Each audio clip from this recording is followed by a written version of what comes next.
At the beginning of the story, we see a sharpshooter named Drasa, who has been hiding inside a tunnel for several hours. She's waiting for her target, a government officer she's been assigned to assassinate near a nearby airport. A few minutes later, a plane lands on the runway.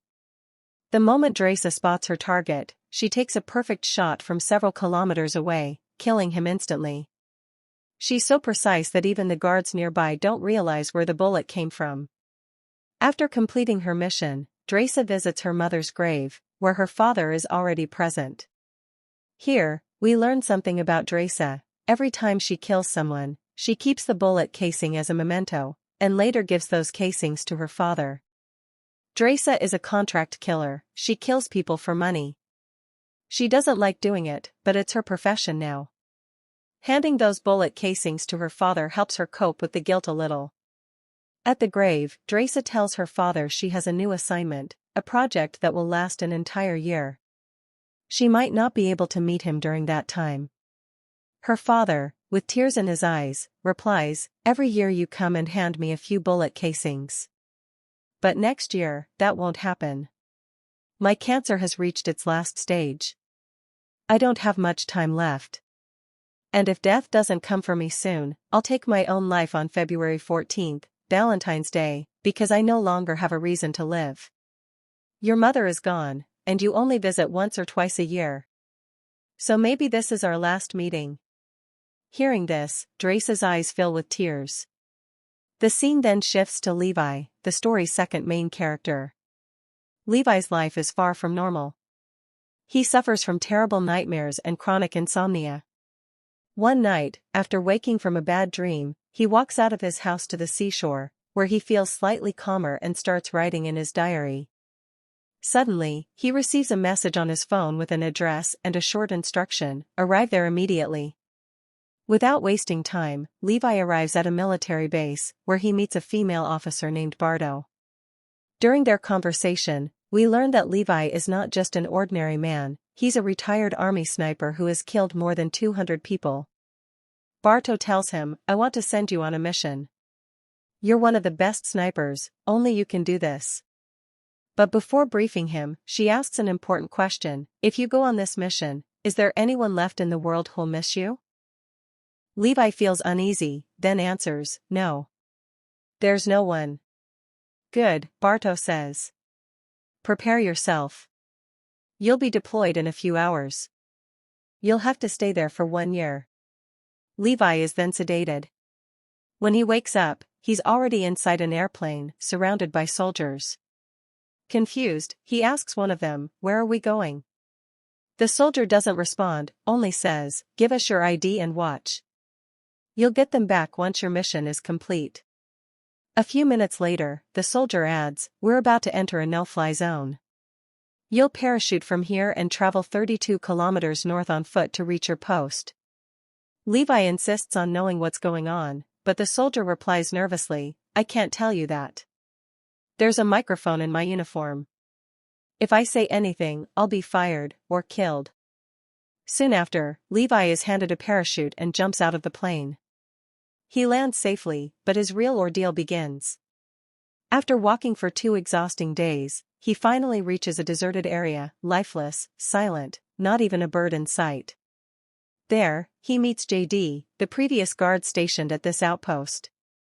JD's 1-year duty has just ended, and Levi is his replacement. JD leads Levi to a watchtower overlooking a massive pit. This, JD explains, is called the God Hole. It's a deep, mysterious abyss. No one has ever reached its bottom. JD continues, "Your job is simple: guard this pit. Make sure nothing comes out of it. You can only contact headquarters once a month. Don't expect to hear from the outside world. In front of this tower lies the East Tower, it belongs to Russia. Another guard is stationed there, but you are forbidden to communicate. Focus only on your duty. And one last thing, if you ever hear a loud siren, run. Don't think. Just run." When Levi asks why, JD says, "I don't know. The last guard told me the same thing." To demonstrate the danger, JD throws a grenade into the pit. Moments later, a horrific, inhuman roar echoes from the depths. That sound, JD says, comes from the Hollow Men. They live down there. In 1940, the U.S. Army sent 2,400 soldiers into the pit to kill them. None ever returned. Your job is to make sure nothing ever escapes. JD finishes his briefing and leaves, relieved his duty is over. But as he's lifted by a helicopter, the soldier on board confirms his identity, then suddenly shoots him and cuts the rope, sending JD falling to his death. It becomes clear, no one ever leaves this place alive. Days pass. Levi reloads weapons, checks systems, and settles into his lonely routine. The boredom soon becomes unbearable, no conversation, no entertainment, only silence. While looking for something to read, he finds old notes hidden behind a shelf, messages from previous guards. Every note speaks of fear, madness, and the horrors of the Hollow Men. One day, Levi hears machinery across the pit, from the east tower. Looking through his scope, he sees a woman.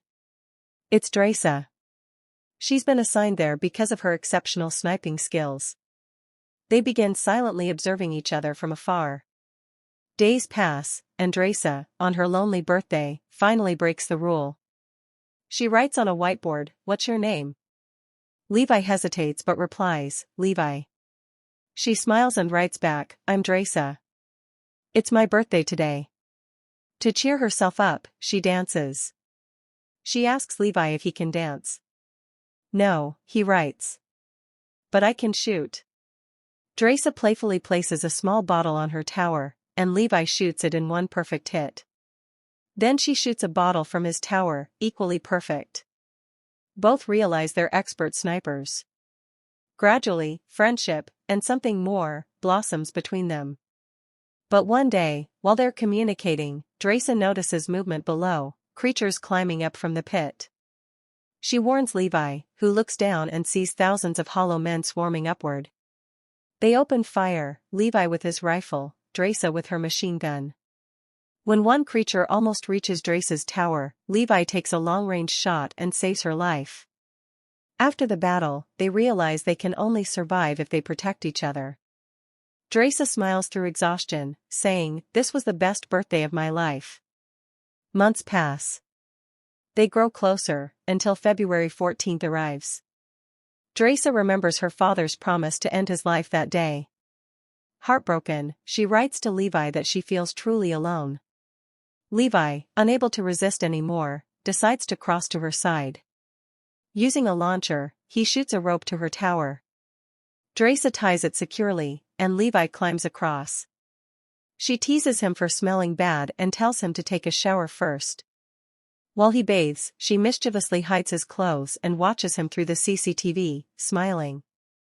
That night, they talk for hours, about their lives, pain, and regrets. The next morning, Levi leaves to return to his tower, but as he climbs across, a landmine explodes below, shattering the rope. He falls into the pit. Without hesitation, Drasa grabs a parachute and jumps after him. She falls into a raging underground river, barely surviving. Levi, meanwhile, lands painfully on a tree but lives. He's attacked by monstrous worms but saved when Drasa arrives and cuts him free from deadly roots. Together, they explore the nightmare below, a land of rotting corpses fused with plants, as if a deadly virus turned humans into vegetation. Inside an old lab, they discover a video diary from a scientist explaining that a chemical missile project went wrong decades ago. The explosion released a biovirus that infected everyone. The military refused to destroy the site, and the infection created the Hollow Men. Levi then finds a modern computer, far too new to belong here. It reveals the truth: a company called Dark Lake is using infected samples to create super soldiers. The project is run by none other than Barto, the officer who sent them here. She recruits soldiers with no families, traps them, and kills them after a year to keep the secret buried. As they plan their escape, a mounted creature captures Drasa. Levi tracks her down, and together they kill the beast. They then discover a missile buried deep inside, the same one capable of destroying everything within 4.2 kilometers. Levi realizes this is the siren JD warned him about, a self-destruct system to erase evidence. They barely make it to the surface after a brutal fight. Levi burns the creatures with a gasoline explosion, and the two finally climb back to safety. Knowing they'll never be allowed to leave alive, they decide to destroy everything, the towers, the pit, and the entire operation, so no one else will suffer the same fate. Drasa says, "I have a safe place in France. We'll go there, get married, and start over." Levi agrees. He climbs back to his tower to plant explosives and activate the missile. Just then, Barto contacts him, demanding, "Did you go down into the pit? Someone turned on our computer." Levi lies, saying no, but Barto knows that Levi is lying because she had already seen both of them together on the camera. Still, she continues speaking and says, "If you didn't go there, then this must be the work of the people from the other tower. You should kill him because he broke the rules." At this, Levi agrees, but Barto can tell that he won't actually kill him. She has already understood that the two of them are planning to escape from here and reveal everything to the outside world. So, Barto decides to go there herself. However, before she can reach them, Levi and Drasa are already prepared. Levi moves away from the tower and fires a shot, setting off a loud alarm. They have very little time left, so both of them start running as fast as they can. Levi can't go too far because his leg is injured. Drasa manages to escape far away while saving her life. Meanwhile, Barto realizes that the place is about to explode. Just then, the missile activates, and the entire valley begins to collapse. Barto's helicopter is also destroyed in the explosion, and she dies there. Drasa survives, but Levi gets caught in the blast. The powerful shockwave throws him into the water. On the other hand, all the other characters die in the explosion, only Drasa stays alive. She waits for Levi on a high spot, but as night falls, she realizes that he is no longer alive. The story then jumps a few months ahead. Drasa is reading a letter written by Levi, and as she remembers him, she begins to cry. Later, Drasa moves on with her life and starts working in a restaurant. One day, she sees Levi there, alive. They reunite and embrace each other. And that's where the story ends. If you liked the story, don't forget to like, share, and subscribe to the channel.